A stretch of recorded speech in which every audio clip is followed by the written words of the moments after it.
Niloa, ella es una joven escritora valenciana, ¿sí? Su seudónimo como escritora es Luna Garay. Su nombre es Niloa Garay y su seudónimo o nick, nombre artístico, es Luna Garay. Ella recientemente recibió un premio en Colombia, en el premio de la quinta convocatoria anual de autores independientes de IA Editorial, con su obra Cartas al Vaticano.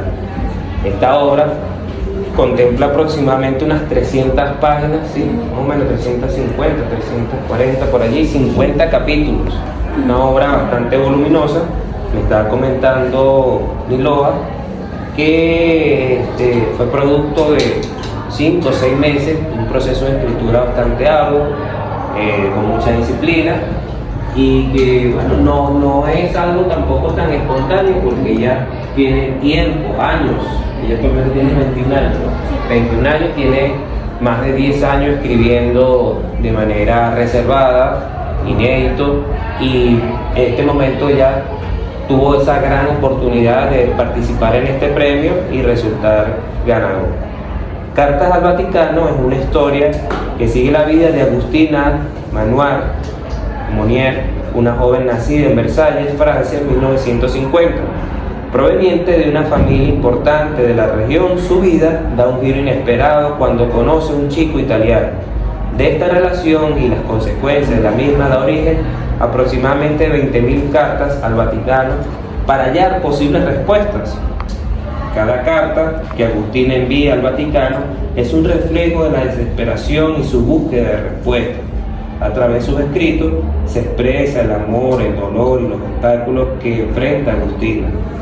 Otros aspectos se cruzan en la historia, como la mafia, el poder y la influencia del Vaticano, sin dejar a un lado la complejidad de las relaciones humanas y el impacto de las decisiones en momentos difíciles. Es el preámbulo, ¿verdad?, o reseña más reciente de la obra Cartas al Vaticano.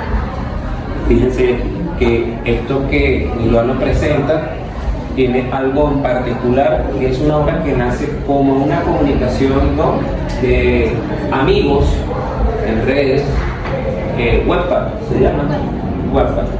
Es una comunidad. ¿Sabe alguno lo que es Wattpad? ¿Alguno? No. Ajá, por ejemplo, Carlos. Una aplicación de cuentos, libros en el teléfono. En el teléfono, ¿vale? Una aplicación de libros digitales. Ok, fíjense que yo desconozco este tipo de recursos, ¿verdad?, electrónicos, pero usted está actualizado. Entonces, una aplicación que me permite descargar obras, ¿sí?, independientemente del género, ¿no? Puede ser terror, acción, terror. Chévere. ¿Cómo está, profesora? Bienvenida, Centuria. Esperándome haberme perdido todo. No, estamos empezando. Ay, qué bueno. Ay, no, entonces me clase. Sí, y aquí estoy. Gracias. Entonces, fíjense que gracias a esta plataforma, a esta comunidad que se genera a través de la aplicación, nos acercamos a escritores también nobles, nos acercamos a amigos que tienen esas mismas inquietudes y bueno, desarrollamos historias. Qué gran motivación estar en ese tipo de comunidades, ¿no? Y es más fácil que sea como en lo virtual. Creo que de manera presencial, en físico, hacemos un grupo y creo que no escribimos nada. Creo que lograr la comunidad, ¿no?, la interacción que se tiene allí. Es decir, a mí me gusta un tipo de temática, terror. Resulta que consigo a 2 amigos que les gusta el terror, compartimos historias sobre terror, escribimos sobre terror y así va creciendo la interacción, poco a poco. Cuéntame, son 20.000 cartas. ¿Nos puedes comentar acerca de cuál fue ese motivo, eso que causó el leitmotiv, dirían los franceses? ¿Qué motivó a Luna, hablando del seudónimo de la escritora, no de Niloa? Niloa es vamos a decir, una persona independiente de la vida real. En cambio, Luna Garay es la escritora que tiene una conciencia, ¿verdad?, una voz particular que hace este tipo de escritos. Entonces, ¿cómo nace esto, Luna, sobre esto de las cartas del Vaticano? ¿Por qué cartas del Vaticano? ¿Por qué 20.000 cartas? O sea, vaya. Bueno, Bueno, para empezar, un placer conocerlos. Mi principal motivación fue mi familia, porque ellos me motivaban a convertirme en una escritora exitosa, en una escritora que pudiese vivir de lo que más me gusta, de mi sueño. Lo otro es que esa historia, ese libro en general, me motivó para sacarlo al aire. Toda mi vida, todo lo que me pasaba, todo lo que yo sentía en esos años, porque fue a partir de 2021 que yo me empecé a escribir. Toda mi vida fue de un sub y baja, de vez en cuando, y eso yo lo quería plasmar de alguna forma, y esa idea yo lo tenía desde antes de ese año, y quise plasmarlo de una vez por todas y decir, vamos a escribirlo, vamos a empezar con este libro, a ver qué tal.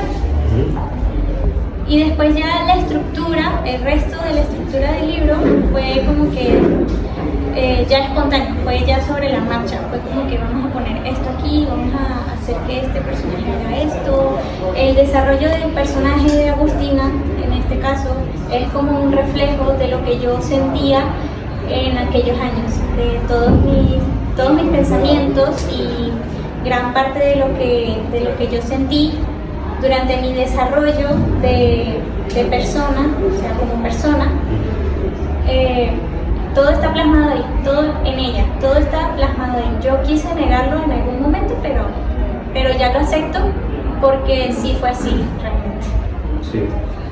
Uno como escritor, uno utiliza excusas, pretextos, uno crea un personaje, pero ese personaje es un portavoz realmente. O sea, el personaje no es que se inventa en todo, es que necesitamos que otra conciencia trate de representar lo que nosotros ocultamos o lo que nosotros, ¿verdad?, acentuamos en comportamiento. Es decir, necesitamos actores dentro de la historia y se llaman normalmente personajes. El personaje es un pretexto, no es Robert el que escribe, es una voz, una conciencia, ¿verdad?, que se desarrolla poco a poco en la medida que entra en conflicto o acuerdos con ciertas cosas que están en la misma historia.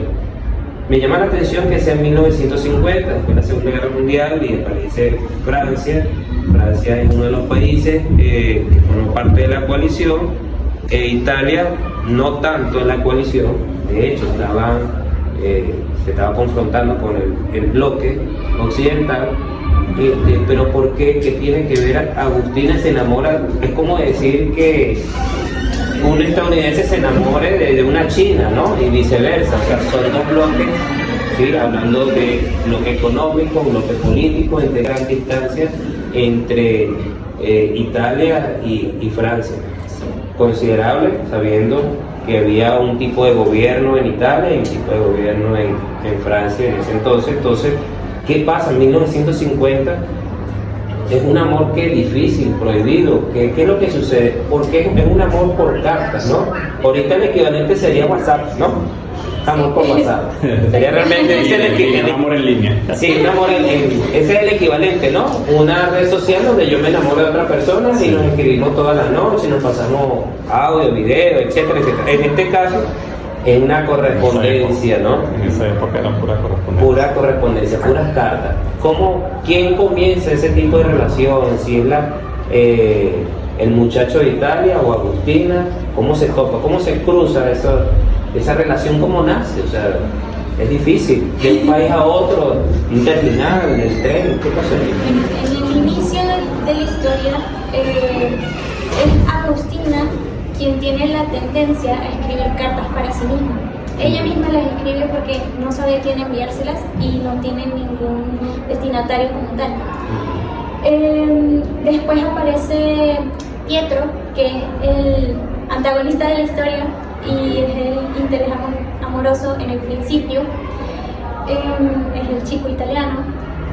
Y él la cautiva porque él estudiaba en la misma escuela que ella. Y entonces ellos comienzan un tipo de relación muy casual, muy espontánea. Pero en presencia, ¿no? En presencia. No había cartas en ese momento. No había cartas en ese momento. Ok. Conforme va pasando los años durante el transcurso de la historia, es cuando ella decide enviarle cartas a él porque él desaparece de su vida de la noche a la mañana. Sí, de la noche a la mañana. Y resulta que él se fue al Vaticano. Nunca se supo el motivo, ella nunca lo supo, y entonces ella empezó a enviarle cartas, pero nunca llegaba una respuesta. Y así empezó todo, o sea, así fue como empezó prácticamente toda la relación de ellos, porque él la manipulaba y la engañaba, y ella caía en ese juego. Y entonces a través de las cartas está todo, tanto el sentimiento de engaño, como el de manipulación, como el de sentirse sola, despreciada por él, y también se sentía confundida porque no sabía que era real y que no, porque no sabía si él era real o si eran simplemente comportamientos que él tenía que eran productos de su imaginación. Una mujer maltratada emocionalmente, prácticamente. Oye, maltratada, yo no quiero confrontar el personaje porque ya está definido por la misma autora, ¿no? Por la misma narradora Luna, pero es complicado, ¿verdad? Sentir ese tipo de emociones en la distancia. Entonces aquí es el peso de la palabra. Fíjense que cómo cobra, ¿verdad? En estos días que hablando con la profesora Ángela, cobra vigencia un formato como es la carta, ¿no? La epístola. Algo que ustedes dicen, profesor, pero por algo tan antiguo como la epístola, si uno la ve en las cartas en la Biblia, ¿no? La epístola sencillamente era una correspondencia, era el principal medio. Aparte las aves mensajeras, la carta era importante, se firmaba acuerdos, se iniciaba una guerra, se culminaba una guerra, era importante el documento de la carta. De hecho, nuestros encabezados de cuaderno, cuando colocamos la fecha, nace precisamente de un documento legal de hace más de 2000 años, eso es lo que es la carta. Esa fecha que ustedes colocan arriba en el cuaderno, imagínense toda la tradición, pues todos los años que tiene eso. Entonces, la carta como un formato, documento de carácter íntimo, de carácter compartido, en el caso que es la epístola, fíjense que cobra vigencia en las cartas del Vaticano. ¿Y por qué el Vaticano? ¿Qué función cumple esta sede política, vamos a decirlo, religiosa dentro del mundo? ¿Y por qué Vaticano? No puede ser la Isabelita, no puede ser los Guayos, Parque Valencia, la Caracas. O sea, ¿qué peso tiene el Vaticano en la historia? O sea, ¿qué hace el Vaticano? O sea, ¿qué función cumple ese lugar allí? Y no otro. Cumple varias funciones, solamente que en el principio de la historia no se va a ver, pero sí en el núcleo, que es mientras se va, como ya había explicado, se va al Vaticano, es para convertirse en papa del Vaticano. Ahí por todo eso, él es el que toma las riendas del gobierno del Vaticano. Como se sabe que el Papa es como el rey dentro de ese minúsculo país tan pequeño, él toma acciones allá y se beneficia de todo su poder para hacer daño. Y entonces y ese daño también influye en Agustina, ¿no? Sí, influye mucho en ella porque no solamente está obsesionado con ella, sino que también la hunde en todos sus daños. Ese daño que le hace a todo el mundo, también se lo hace a ella, porque también la arrastra con todo eso, porque la quiere para ella, para él. Y le termina haciendo la vida un desastre. Un giro de 360 grados prácticamente, y es él quien tiene la culpa de todo eso, porque él fue el que tomó la decisión de hacer ese daño. Es malo, es malo. Él es malo. Por naturaleza es Sí. el malo de la película. Hablando de películas, hay influencias de algunas películas en las cartas. ¿Alguna película en particular que tú dices, oye, bueno, tomé de esta película tal cosa? Lo digo, lo menciono, porque si aquí hay muchachos con esa inquietud por la escritura, no solamente los escritores se alimentan de escritura o de libros o de novelas para escribir, se alimenta de todo ese mundo cultural, simbólico que lo rodea. Es decir, cualquier elemento que tenga algún valor simbólico, expresado mayormente en el arte, es válido para escribir, puede ser motivo de escritura, sea una escultura, sea el cine, sea una fotografía, todo eso, ¿verdad?, dispara momentos, imágenes que son útiles para escribir. O sea, no solamente el escritor escribe porque lee, es porque su noción de lectura es un poquito más amplia, sensible, ¿sí? Todo lo que está a su alrededor le sirve para crear.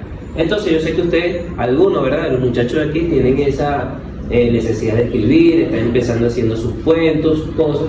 Entonces, por eso la pregunta, Luna, si más allá de autores, ahorita nos vas a mencionar tu top 3 o top 5 de escritores que nos recomendaría todo, pero sí debe existir otras cosas que te llamen la atención y te hayan servido para escribir tu novela. En este caso, vamos a decir película, una conversación, un personaje, el ambiente te haya ayudado para darle un sentido a un capítulo al menos. Bueno, en el caso de películas sería la película que protagoniza Tom Hanks, que es Ángeles y Demonios, que esa película fue una de las que más me inspiró para empezar a crear esa historia y usar el Vaticano allí. Me arriesgué porque el Vaticano en este momento es un sitio de muchas polémicas por el tema de los documentos escondidos. Okay. Que no se pueden, no puede leer el público. No puede ser público. Ajá. Y entonces, esa principalmente fue una de mis inspiraciones. Y el hecho de que yo ya había leído más profundamente sobre el Vaticano, el por qué un papa, por qué esto, por qué el otro, y entonces yo llegué a una conclusión. Yo puedo usar al Vaticano mientras que no meta cosas como que diciendo,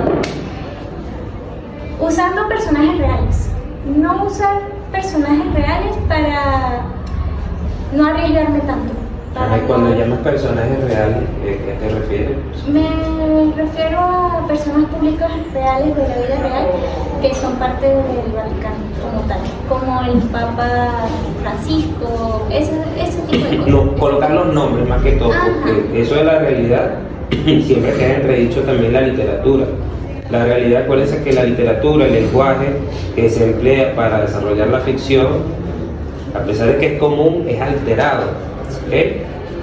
Es una realidad lingüística propia, es una realidad, pero existe, nace, muere y trasciende también, porque es un lenguaje que está manipulado de cierta manera, ¿no? Eso es la realidad, siempre hay que estar pendiente, como digo los muchachos en la clase de literatura. No es que sea real, que hay un mango verde en una historia y eso es real, porque yo lo veo, porque yo vi alguno. No, es que es un objeto usado de un ambiente, un contexto y trasladado a otro. ¿Sí? Eso es como le decían los muchachos también, lo de la poseta esta del urinario de Duchamp, que es un artista que se hizo famoso porque quebró, ¿verdad?, ciertos paradigmas en relación al arte, porque colocó el urinario en una sala, en una exposición donde nadie se esperaba eso. Entonces el mensaje era ese, transgredir lo que visualmente no concuerda. Acuérdense que el arte se vale mucho del desorden con conciencia, ¿ok? No es el desorden anárquico, sino yo quiero transgredir las reglas porque yo sé las consecuencias que trae cumplir las reglas. No sé si me explico. Sí. No es un simple anarquismo, es que yo hago algo diferente porque yo sé que todas las vías posibles no se me dan cumpliendo las reglas, entonces vamos a hacer otra cosa para cambiar lo que ya está. Duchamp hace eso, y en la literatura también lo mismo, por eso los grandes poemas, por eso las grandes canciones, Por eso, grandes canciones, que no bailan los Rocky, grandes canciones, la ópera, la sinfónica, todas esas expresiones de lo que se llama clásico, son clásicos y trascienden el tiempo porque las notas que se emplean, la atmósfera que se crea con las piezas, son algo que siempre van a perdurar en la historia. Y así pasa con la literatura, no es que eso, vamos a seguir hablando de la Odisea y vamos a seguir hablando de la Odisea, vamos a seguir hablando de la Biblia, de autores que tienen más de 3000 siempre, porque es que sus temas permanecen. Y así pasa en la literatura. Entonces hablamos aquí que uno de los principales elementos que se cuestiona en la obra de Luna es el Vaticano, pero como por ser un centro político. Pero que aquí no se habla de un centro religioso, no interesa tanto lo religioso, sino la parte política y la influencia que tiene el Vaticano. Chévere, 3 elementos entonces importantes que 1950, después de la Segunda Guerra Mundial, háblanos de ese periodo, porque 1950 y no 2021. ¿Qué hace que 1950 sea especial en tu obra? A mí siempre me ha parecido fascinante usar las épocas de esos años, más que todo de esos años, de ese periodo de 1950, los 60, los 70, entre esos años. Siempre me ha gustado desarrollar historias de esa época, porque siento que tengo un poquito más un poco más de herramientas, porque si me voy a una época medieval, tendría que usar más elementos que no los tengo muy claros todavía y no los he desarrollado mucho, aunque estoy trabajando en ello. Pero en esa época específica fue cuando más dije voy a hacerlo porque quiero ver qué tal me va. Y bueno, no me fue tan mal, lo desarrollé de una forma creo que bastante buena, Sí. digamos que sí. Y bueno, sí, es la época que más me llamó la atención porque quería usarlo, a ver qué tal me iba usándolo. Y me puse a investigar muchas cosas, me puse a investigar sobre todo el tema de la Interpol, que ahí también está metido todo ese rollo. Y ellos existían, esa organización existió en esos años, entonces la decidí usar de una vez y bueno. Sí, que en 1950 es un periodo bisagra, principalmente porque se forma la Organización de Naciones Unidas, distintos entes políticos, económicos. Se trata de ordenar el mundo, ¿no? Sí. A partir del año 1950 en adelante. Entonces, fíjense, repasemos. Agustina, Pietro, 1950, importante ese año, me llama la atención Luna, Garay, me interesa ese año por muchas razones, porque es época bisagra, ¿ok? Y ella tiene más insumos, más información, mayor acceso, ¿ok? Para incluir en su obra, transformarla para su obra. Pietro italiano, Agustina francesa. Otro punto importante. Ahora, dentro de la historia, destacamos que también existe lo de la carta. ¿Por qué la carta? Cantidad de cartas, cantidad de capítulos. ¿Va a haber una segunda parte? Lo estuve pensando mucho después de que terminé el libro y sinceramente yo creo que no creo que, porque yo ya le di un final a ese libro, yo ya le di un final a la vida de Agustina y entonces hacer un segundo libro es prácticamente hacerlo de los hijos de todos tus amigos y de ella, y entonces ya llevarlo a estos años y siento que no sería lo mismo, no sería la misma historia, no sería la misma esencia con lo que le hice. Ok, también se le puede hacer la vuelta hacia atrás, ¿no? ¿Quién sería el padre de Agustina y quién serían los padres de Pietro? Hay una serie que se llama Dark, yo creo que la he recomendado, ¿no? Donde el tiempo, que nos está ya destacando la amiga, es importante. La serie Dark se transgrede lo que es la línea del tiempo, tiempo y espacio. Entonces, es como una especie de circularidad donde el personaje sabe lo que va a hacer su bisabuelo y no es como Volver al Futuro, no, es una serie tremenda porque habla eso de la física actual, de los desafíos del tiempo y del espacio. Fíjense, nos queda 15 minutos. Luna, nos va a leer un poco sobre eso, de su historia, un fragmento, y vamos a reservar unos minutitos si hay interacción por parte de los muchachos del deporte, nuestros estudiantes, ¿verdad? Líderes, en teléfono. Vamos con Luna. Chévere. Te voy a colocar la novela, la que está aquí. Tú sabrás, ¿verdad? Mejor que nadie cuál es el capítulo, la página a destacar. Vamos a escuchar, Jorge. ¿Ah? No trajo el físico, pero el físico que está allí es el Don Quijote de la Mancha. Me imagino que hace así voluminoso. Entonces, ella va a leer parte de su obra. Que creo que es uno de los que más me impactó cuando lo escribí, que es la muerte del mejor amigo de ella, y ese fue un sentimiento de duelo bastante fuerte, y fue el que más me gustó. Ok.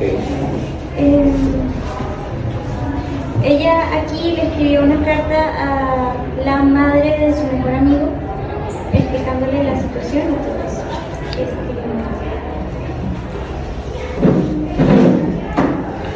Para Teresa Campos de Molina. Querida señora Campos, sé que esto será difícil de asimilar. Lo sé, porque yo también lo estoy sintiendo. Cuando lea esto, al principio se preguntará, ¿qué habrá pasado con Dimitri y yo? No nos sucedió nada, señora. Si eso se preguntaba. Aunque sí les pasó algo a su esposo y a su hijo menor. No es fácil de decir, porque también me duele darle la noticia. Estaba mal, y cuando me enteré no quise aceptarlo. Alex y el señor Molina están muertos. Me quebré. Al terminar de escribir la carta, apareció alguien detrás de mí para abrazarme. No era Dimitri, porque él estaba a mi lado derecho. Cuando abrí los ojos, noté que ese alguien tenía un semblante suave y tranquilo. Entonces me habló. Lo siento mucho, Agustina. Dimitri también lo siento. Los demás estaban ayudándonos a organizar todo con cierta nostalgia y melancolía. Todo se veía apagado. Me sentía mal al ver el 12 de abril. No se celebraría un cumpleaños, sino un velorio. El velorio del chico más dulce y tierno que había conocido. El velorio de Alexander Molina. Esta reunión debería ser de cumpleaños, no de velorio. Expresé entre sollozos. Alex era un gran hombre, todos lo queríamos mucho, hasta yo quería a ese español. Mencioné a Tristán tratando de seguirme consolando. Nos habíamos imaginado decorando el salón con globos de colores, un gran pastel y Alex con un gorrito ridículo de cumpleaños. Pero la realidad nos abofeteó para despertar en la realidad. La realidad era que Alex ya no estaba con nosotros, no podía aceptarlo aún. Solo ver la corona de flores blancas, su fotografía, el altar, todo en negro era nostálgico. Antes el negro era mi color favorito, ahora lo detestaba. Odiaba el negro, me recordaba el hecho de que Alex estaba muerto. Vale. Aplauso a...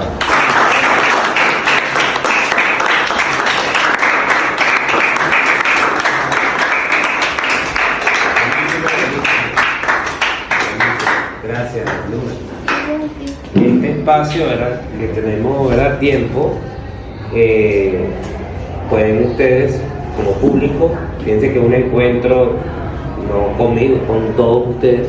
Luna va a compartir, como ha compartido, lectura, respuestas claves para entender su obra. Ahora bien, ustedes pueden tener algunas cuestiones, preguntas que necesite resolver en relación a la obra. ¿Sí? El primero, Bárbara. Disculpa. Bueno, en la obra se ve que, como usted dijo, que Agustina sufrió mucho por una relación y usted pone la comparación de Agustina como con usted en ese momento de crecimiento y eso. Usted, o sea, ya entrando más a su vida personal, ¿sufrió alguna relación así de manipulación, engaño, que le inspiró a hacer eso? O no sé cuál fue la inspiración de que haya sido una relación tóxica, si se podría decir. Bueno, relación así, no. Esa inspiración fue más que todo ya un invento mío. Fue más un invento mío como para darle un poquito más de drama a la historia. Pero realmente me sirvió bastante para desarrollar más el personaje y para darle más profundidad. Eso me ayudó bastante. ¿Contestar la pregunta?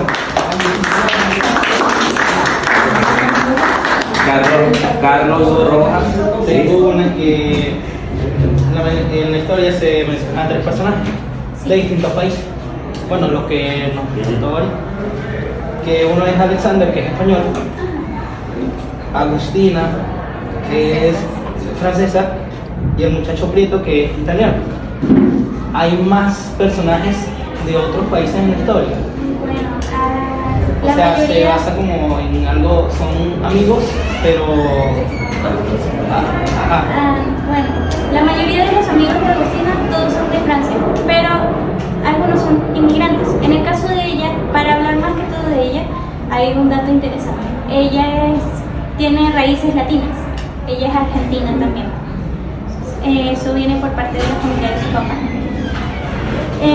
Y en el caso de Alexander Molina, él es español, pero su padre y él, o sea, toda su familia, se fueron para Francia, pero su hermano y su madre se quedaron en España.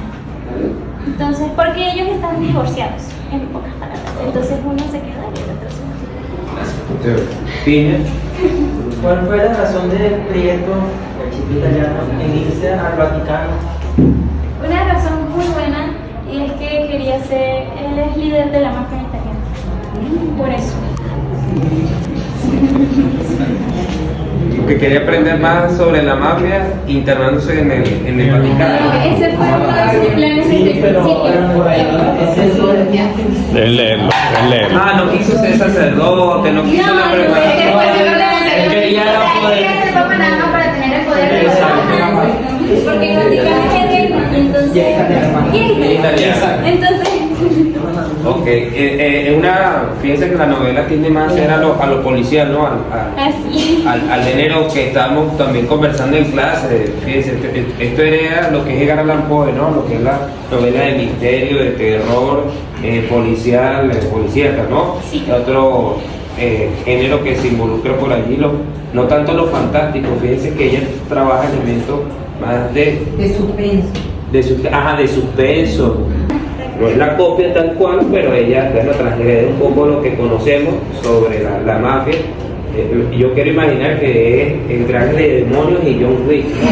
Ay, pero no tiene esa violencia, no explícita, no tanto, pero sí hay una acción que uno leyéndola se va involucrando tanto hasta querer terminar. Si está metida Interpol, sí. Y también el hecho de que los amigos de Agustina terminan siendo torturados por el mismo Pietro.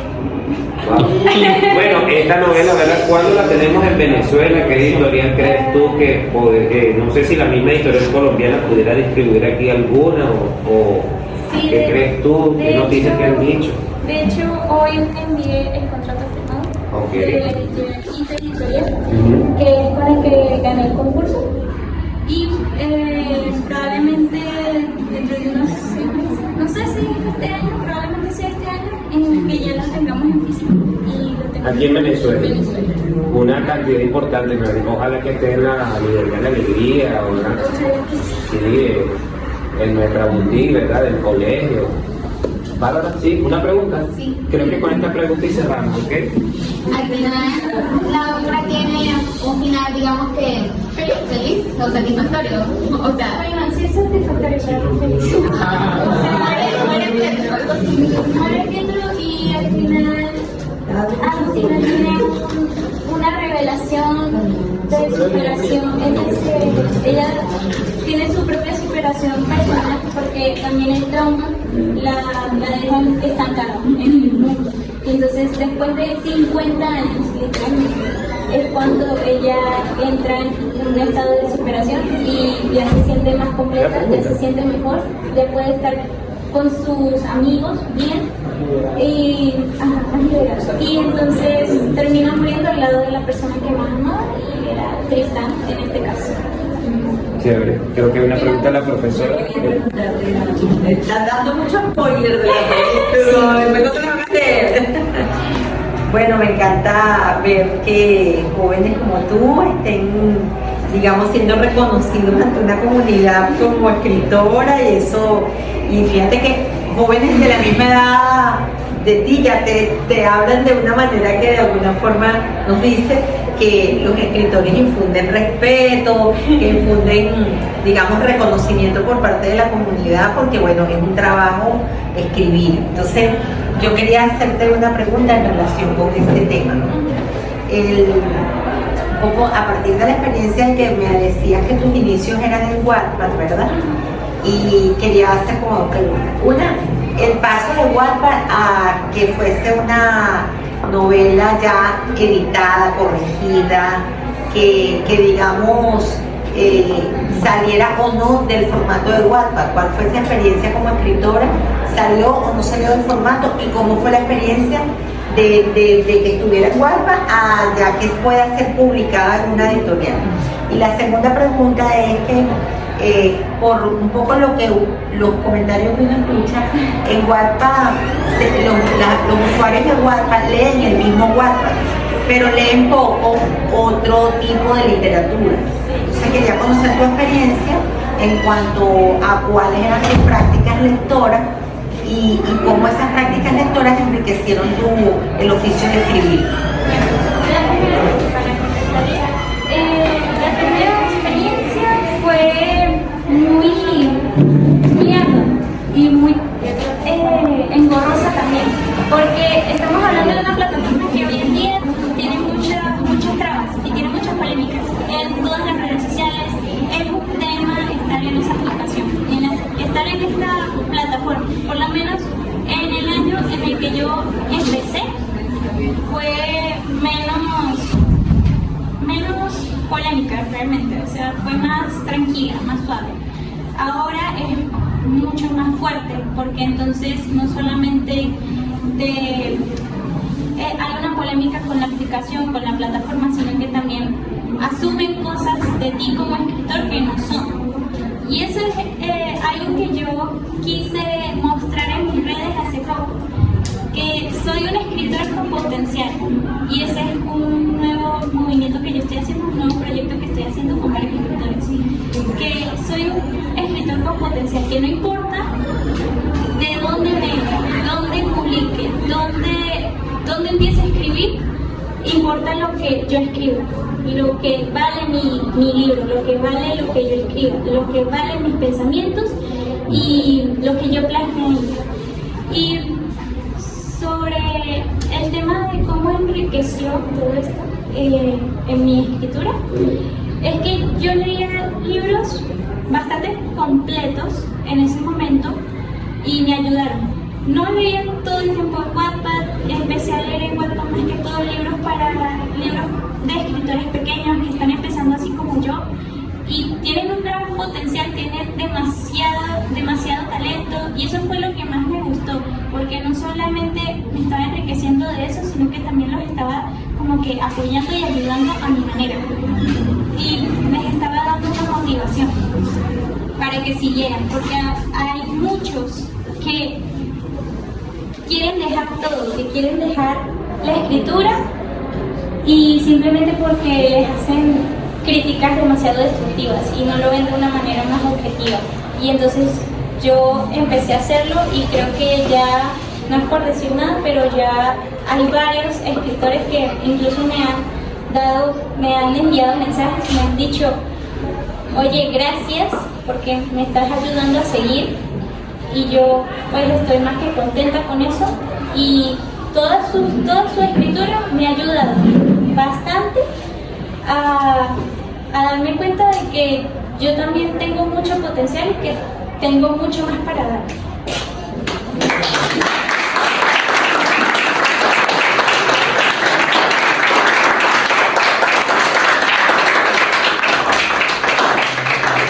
Gracias Luna, gracias público presente.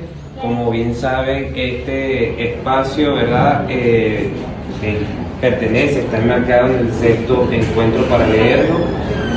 Reúne a la Universidad de Carabobo a través de la FILUC y el Colegio INTA Dr. Uruguay, están cordialmente, ¿verdad?, invitados a continuar, a participar en estos 3 días.